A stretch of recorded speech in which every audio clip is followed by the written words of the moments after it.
নমস্কার, CNN24 এর সন্ধ্যা সংবাদে আমি আলপনা আপনাদেরকে স্বাগত জানাচ্ছি। আজকের বিশেষ সংবাদ, স্বামী প্রণবানন্দজি মহারাজের 131তম শুভ আবির্ভাব তিথি ও শ্রী শ্রী মাঘী পূর্ণিমা মহোৎসব উদযাপন।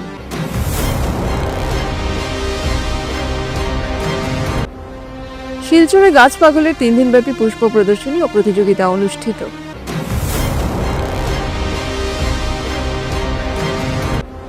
অসম কলেজ কর্মচারী অ্যাসোসিয়েশনের সুবর্ণ জয়ন্তী সমারোহ শিলচরে। নতুন কাঞ্চনপুর এলাকায় চলছে অবৈধ জমি বেদখল, তীব্র প্রতিক্রিয়া জনমনে।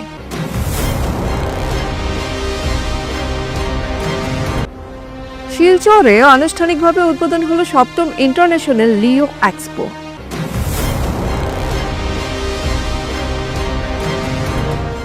এবারে সংবাদ বিস্তারিত। শিলচর ভারত সেবাশ্রম সঙ্গে স্বামী প্রণবানন্দজি মহারাজের 131তম শুভ আবির্ভাব তিথি ও শ্রী শ্রী মাঘী পূর্ণিমা মহোৎসব উদযাপন করা হয়। এই উপলক্ষে বৈদিক শান্তিযজ্ঞ, সংঘ মহাত্মাগণের স্মৃতির উদ্দেশ্যে স্মরণোৎসব, ধর্মীয় আচার অনুষ্ঠান এবং প্রার্থনা সভা অনুষ্ঠিত হয়। 31, 1 এবং 2রা ফেব্রুয়ারি 3 দিনব্যাপী এই মহোৎসবের মাধ্যমে ভক্তবৃন্দ এবং সাধারণ মানুষ যুগাচার্য শ্রীমৎ স্বামী প্রণবানন্দজি মহারাজের তপস্যালব্ধ মহাশক্তি ও মানব কল্যাণমুখী আদর্শের সান্নিধ্য লাভের এক বিরল সুযোগ লাভ করেন বলে জানিয়েছেন আয়োজকেরা। যুগাবতার শ্রীমৎ স্বামী পরমানন্দজি মহারাজের 131তম আবির্ভাব তিথি, অর্থাৎ এই দিনে তিনি সিদ্ধি লাভ করেছিলেন। পৌষ মাসের যে পূর্ণিমা, সেটাতে 3টি ত্রিশূল পুঁতে মহাপ্রতিজ্ঞা করেছিলেন, যদি আমি সিদ্ধি লাভ করতে না পারি তাহলে এই দেহ রাখব না। মহাপ্রতিজ্ঞা 1 মাস পর মাঘী পূর্ণিমা, অর্থাৎ উনি যেদিন আবির্ভাব হয়েছিলেন সেদিনই তিনি সিদ্ধি লাভ করেছিলেন। তিনি চেয়েছিলেন যে গোটা হিন্দু জাতিকে রক্ষা করার জন্যে তিনি হিন্দু রক্ষী দল গঠন করেছিলেন। তিনি এই হিন্দু রক্ষী দল ছোড়া খেলা, তরোয়াল খেলা থেকে শুরু করে সব কিছু প্রশিক্ষণ নেয়। তার প্রদর্শিত পথে যদি আমরা চলি তাহলে সমাজ এবং দেশকে রক্ষা করা সম্ভব। শুধু ধর্মের দিক নয়, হিন্দু ধর্মের প্রচারক হিসাবে তিনি একটা গুরুত্বপূর্ণ ভূমিকা পালন করেছিলেন। যখন খরা, বন্যা, প্রলয়, মহামারী দেখা দেয় তখন ভারত সেবাশ্রম সংঘ একটা ত্রাতার ভূমিকায় অবতীর্ণ হয়। গতকাল এই ভারত সেবাশ্রম সংঘ থেকে সকালে বর্ণাঢ্য শোভাযাত্রা বের হয়েছে এবং আজ ভোর 4টে মঙ্গলারতি হয়েছে, শ্রীমদ্ গীতা পাঠ এবং অভিষেক, এবং তারপর আমরা অন্নকূট, বীর ভাব দীপক পূজারতি ও অন্নকূট মহাপ্রসাদ বিতরণ হবে এবং বিকেলে আলোচনা। সেখানে শ্রীমৎ স্বামী জীবাত্মানন্দজি মহারাজ সুদূর দুর্গাপুর থেকে এখানে এসছেন। ঠাকুরের গুরু মহারাজের বিভিন্ন দিক নিয়ে এখানে সুখেন্দু শেখর দত্ত মহাশয়, অতীন দাস, উনাদের সারগর্ভ বক্তব্য রাখবেন। আমরা শ্রোতার ভূমিকায় থাকব। আমরা চাই এই অবক্ষয়ের যুগে গুরু মহারাজের প্রদর্শিত পথে যদি আমরা চলি তাহলে সমাজ এবং দেশের মঙ্গল অবশ্যম্ভাবী। শিলচর রাধামাধব পার্ক তথা মিতালি সংঘের প্রাঙ্গণে শুক্রবার থেকে রবিবার গাছ পাগলের 3 দিনব্যাপী পুষ্প প্রদর্শনী 2026 বিভিন্ন কর্মসূচির মধ্য দিয়ে অনুষ্ঠিত হয়। বিচারক হিসেবে কলকাতা থেকে আগত গোলাপ ফুল বিশেষজ্ঞ অতীন বোস বক্তব্যে শিলচরের গাছপাগলের পুষ্প প্রদর্শনীর ভূয়সী প্রশংসা করেন। তিনি এখানকার পুষ্প প্রদর্শনীতে এসে অভিভূত। কলকাতা সহ সারা পশ্চিমবঙ্গ তারা চষে বেড়ান, কিন্তু এখানকার মানুষের যে মানসিকতা তা সত্যিই বিরল, প্রশংসায় ভরিয়ে দেন। তার সবচেয়ে ভালো লেগেছে এখানেই যে আয়োজক সংগঠনের বেশিরভাগ মহিলা। শিলচরে গাছের চারা সংকট কাটাতে কলকাতা থেকে গাছের চারা পাঠানো হবে বলে জানান তিনি। গাছ পাগলের সম্পাদিকা অঞ্জনা সাহা পাল যেসব গাছ এবং ফুল ফুটিয়েছেন তা কলকাতার মতো উন্নত। এখানে প্রদর্শনীতে এসে প্রথম এদের নিজেদের যে লোকাল গ্রোয়ার তাদের গাছ দিয়ে এই যে প্রদর্শনী, এটা সত্যি আমাদের অভিভূত করেছে। যথেষ্ট মান ভালো। তার থেকেও বড় ব্যাপার হচ্ছে এখানকার মানুষের যে আন্তরিকতা, এটা একটা সত্যি দেখার মতো। আমরা কলকাতায় থাকি, গাজিংয়ের সুবাদে সারা পশ্চিমবঙ্গ চষে বেড়াই আমরা, কিন্তু এই ধরনের যে মানসিকতা, এই মানসিকতা খুব বিরল, আমরা খুব কম জায়গায় দেখেছি।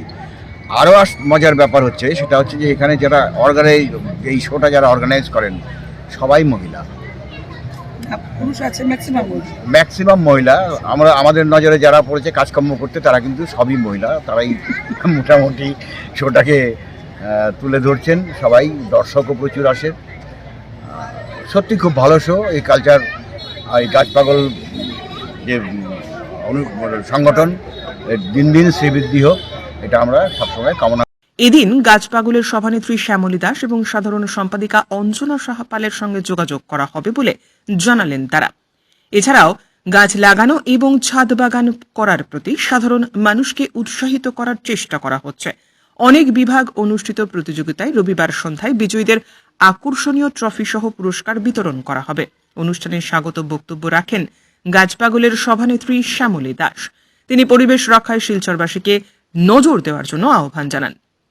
এরকম এখানে যে যারা গাছ লাগাচ্ছেন তাদেরকে কি বলবেন আপনি, আর কি উপদেশ বা কি পরামর্শ দেওয়ার জন্য আজকে আমরা একটা ওয়ার্কশপ করেছি। আচ্ছা, আমরা দুজনে মিলে একটা ওয়ার্কশপ করেছি, তাদেরকে গাইডেন্স কিভাবে করা যায়। এখানে গাছ ওনাদের হচ্ছে কলকাতা থেকে। বিশেষ করে কিসের উপরে মানে করেছেন কর্মশালা?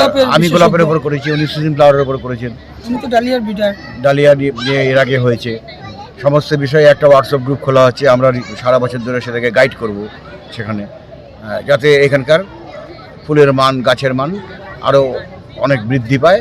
সেই চেষ্টা আমাদের দিক থেকে যতটা করা দরকার সেটা আমরা কলকাতা থেকেই করব। সেই উদ্দেশ্যে একটা হোয়াটসঅ্যাপ গ্রুপও খোলা হচ্ছে। আজকে সেসব ব্যাপারে কথা হয়েছে ওয়ার্কশপে, এবং সবাই খুব আগ্রহী ছিলেন। এবং এখানে যেগুলো গোলাপ হয়েছে কিরকম লাগছে গোলাপগুলা? মানে গোলাপটা শুনুন, আমরা কলকাতায় যে গোলাপ করি সেই তুলনায় অনেক কম। নতুন বিগিনার হিসাবে ঠিকই আছে।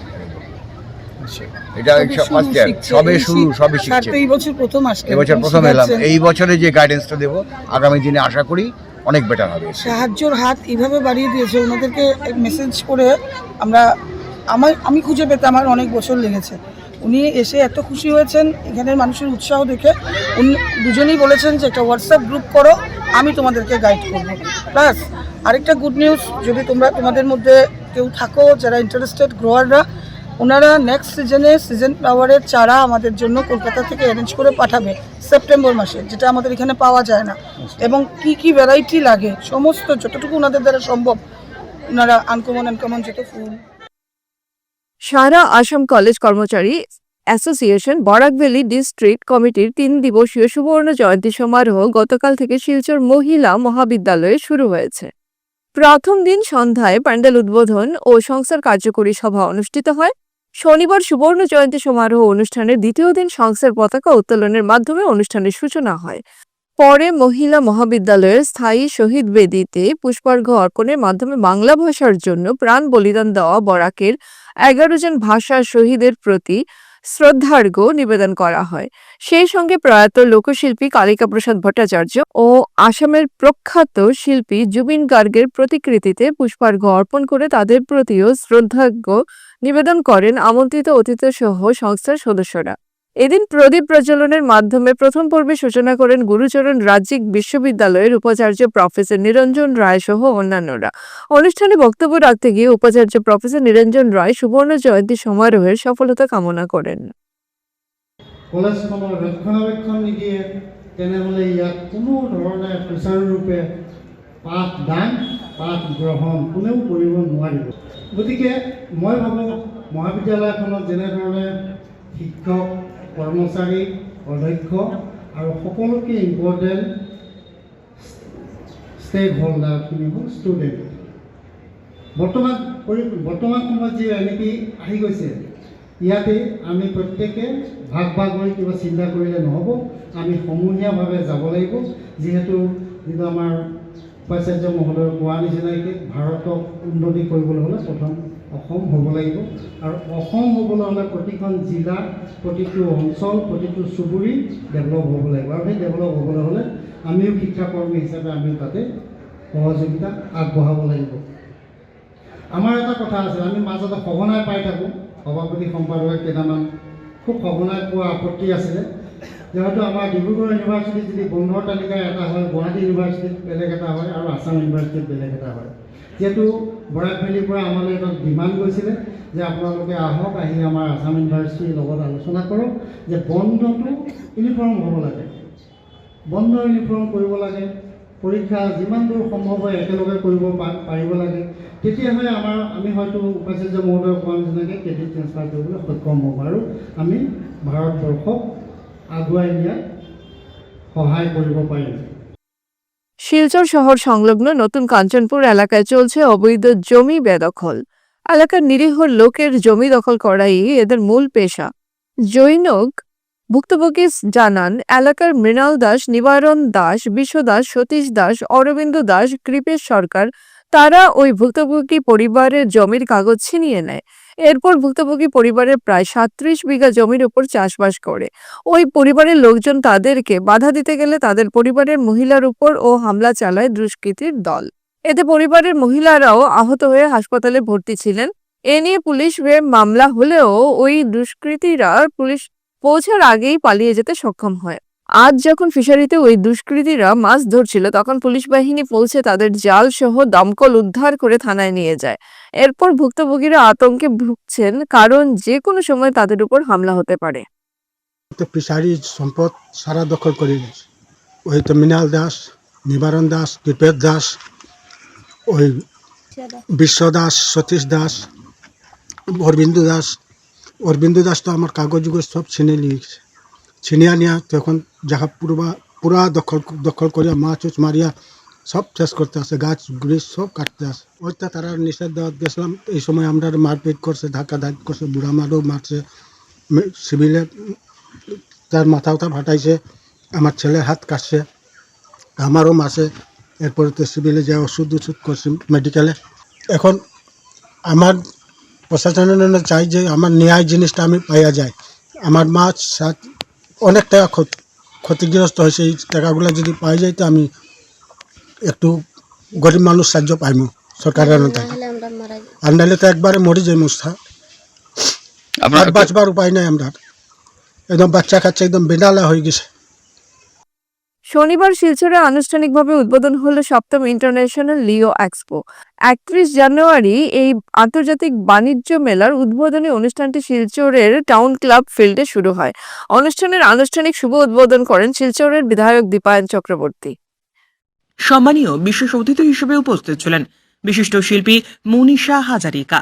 বিশিষ্ট শিল্পী মনীষা হাজারিকা শিলচরের বিধায়ক এবং অন্যান্য অতিথিদের উপস্থিতিতে প্রদীপ প্রজ্বলনের মাধ্যমে শুভ সূচনা করেন। বিশিষ্ট শিল্পী জানান, শিলচরের মানুষ শিল্প সংস্কৃতি এবং শিল্পীদের প্রতি অত্যন্ত শ্রদ্ধাশীল।